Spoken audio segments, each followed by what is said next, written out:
y'all, they'll never gon' change. You don't know ass nigga, that be the gang. Same nigga I used to be, fried niggas get used to me. Dead man if you fool with me, say that for your eulogy. Yo, what is going on, y'all? It's your boy VeLL, and we are back with another Mobile Legends video. And this one is going to be a tips video about how to win pretty much every game, every ranked game that you play in Mobile Legends. Now, this is going to be some of the things that works for me when I actually go try hard and I decide to really do what it takes to rank up.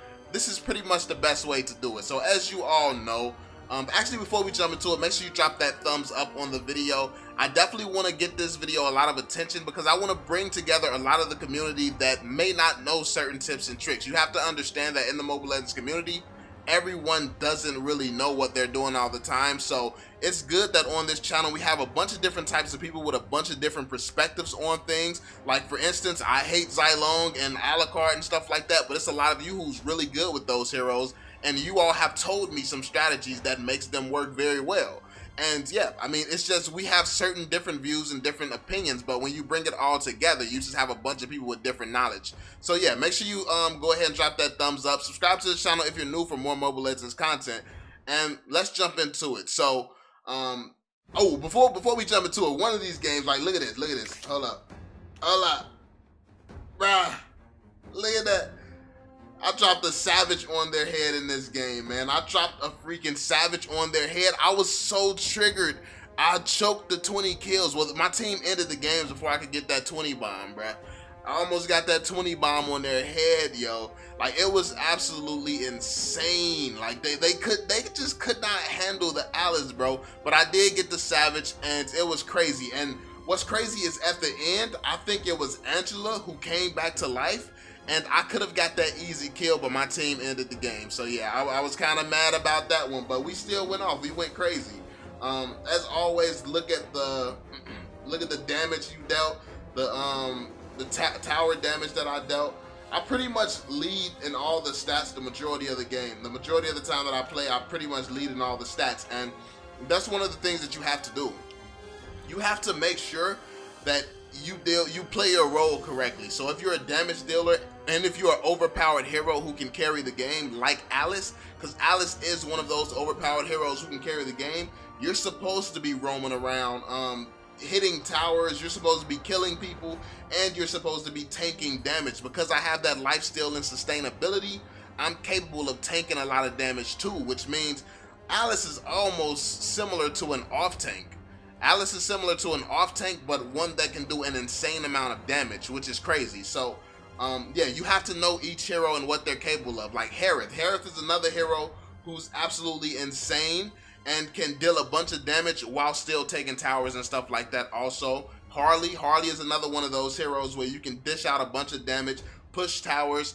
You can't really tank with those heroes. You kind of got to get away from damage, but Alice, I think that's why Alice, I feel like is one of the best. She's definitely one of the best for me personally, because you can be a tank with her at the same time. So, and actually, we're going to get into it later in the video. One of my strategies revolves around me being the initiating tank and then the tank coming back in for support. So I'm going to tell you all about what happened and how that strategy came about in a little bit here. But before we talk about that, I do want to talk about something that's pretty obvious here. So I was on a losing streak, then clearly something changed.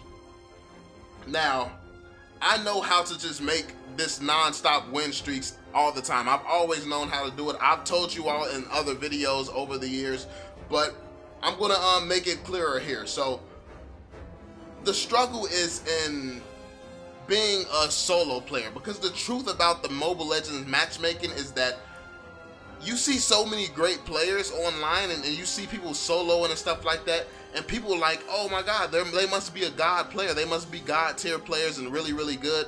No, it 100% comes down to luck, or you being in Mobile Legends, being one of Mobile Legends' favorite YouTubers. Because what you don't know, you might have noticed this, like, I'm not going to call out any names because I don't want to start any drama or nothing like that, but there's some really big names in the community. And a lot of you all noticed that every time they played without their team, these pro players, every time they played without their team, they would get paired up and matched up against bots. Why would something like that happen? Something like that happens because Mobile Legends has done something to their accounts where they get easier games. If they're not playing with their teams, they get easier games. Why would Mobile Legends do that? Because the more they're winning, the more their fans are impressed with them, the more their fans want the skins that they're using, the more their fans want to keep playing Mobile Legends to try to be like them.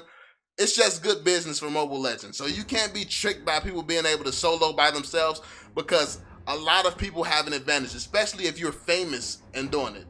But when you see like the people that I get when I solo play, I'm one of the most hated in the Mobile Legends community by the developers as well. So I obviously don't get any advantages whatsoever. So when I play solo, my teammates are usually bad. Like look at the gold medals. Even when I lost, look at the gold medals. Look at the impact that I have on the games even when I lose. Let's look at some of my stats. I took 122,000 damage, yo. 122,000 damage. I took almost more damage than everybody on the other team. Pretty much more than everybody on my team except for the tank. And then I still dished out 80,000 damage. And I dished out almost more damage than anybody in the game. Here, let's look at the other loss here. So, as you can see, another game, almost 100,000 damage is what I took here.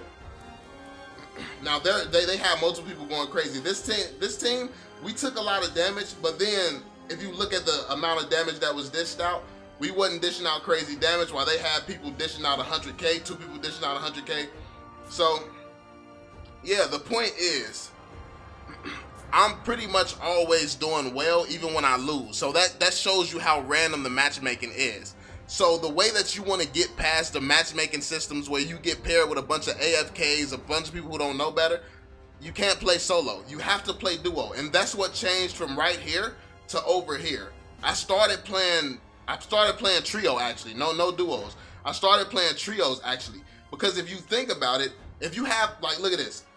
Look on a team. If you have 3 people on a team, that means that there's only 2 people that you all have to carry. But if you only have 2 people or 1 person on a team, if you have 1 person on a team, you have 4 people that you have to carry. Come on, man. Like that's not even fair. It's not even realistic. If you have 2 people, then that still leaves 3 people that you have to carry.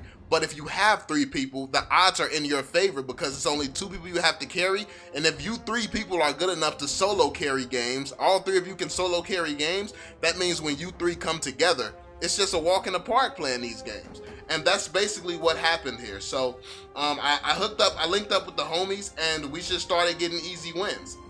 And that's really the long and the short of it. It's better to do a trio than it is to do a duo or to do a squad. Because if you do a squad, it's going to take you forever to get matched up with another squad. And then when you do get matched up with another squad, it's more than likely going to be a squad of tryhards who just play together all the time. So you're going to, like, it's just really not worth it. So you have to find like 2 other people that you can play with, and it'll become a lot easier. And also you have to have a defined role. So let's look at this game right here. I'm going to show you all the plays that was made that helped us win this game. So look at this. If you look at this game, 136,000 damage is what I took. I took more damage than my team's tank. I took more damage than the other team's tank. I took the most damage in the game. And I also, let me see, I'm pretty sure I dished out the most damage in the game. So I hard carried this game, and this is the game that took us into Legend. I pretty much carry every game, but I hard carried the crap out of this game, and I actually made a crazy play that made us able to win this game. Because at first the team was kind of doing random stuff. We weren't really supporting each other. We had to pull it together. So basically, I had everybody come back to the base. We had to, at the end of the game, you're going to see us all come back to the base. And you're going to see I basically typed to everybody. I said, okay, so here's what we're going to do. We're going to wait for them. Let me speed this up so we can get to the end of the game. I said, come to me. I'm going to initiate first. When they get close to our base, I'm going to dive in and initiate at the perfect time. Then you all just, let me see if I can speed that up some more. No, I can't speed it up no more. Then you all follow after me. And that's when I said, I'm gonna go first, I'm gonna dive in first, I'm gonna hit my ultimate, stun them, and then I'm gonna use my little item that makes it so they can't attack me. Then Gatak Kacha's gonna jump in, dive on top of them, and he's gonna deal a bunch of damage to him, and then that's when everybody else follows and starts attacking people. So that was basically my strategy. It was looking kind of shaky. It was looking like it could go either way, but I knew because of the team comp we have, it shouldn't even be close. Like, to be honest with you all, like, it shouldn't be close. It shouldn't have been close, but I saw that the team was struggling, so I had to take charge and be like, yo, let's just do it this way. And it worked out. It worked out very well. And this is another big thing. When you're playing with randoms, you have to know how to make your presence known. You have to make your presence known, and you have to become respected very fast.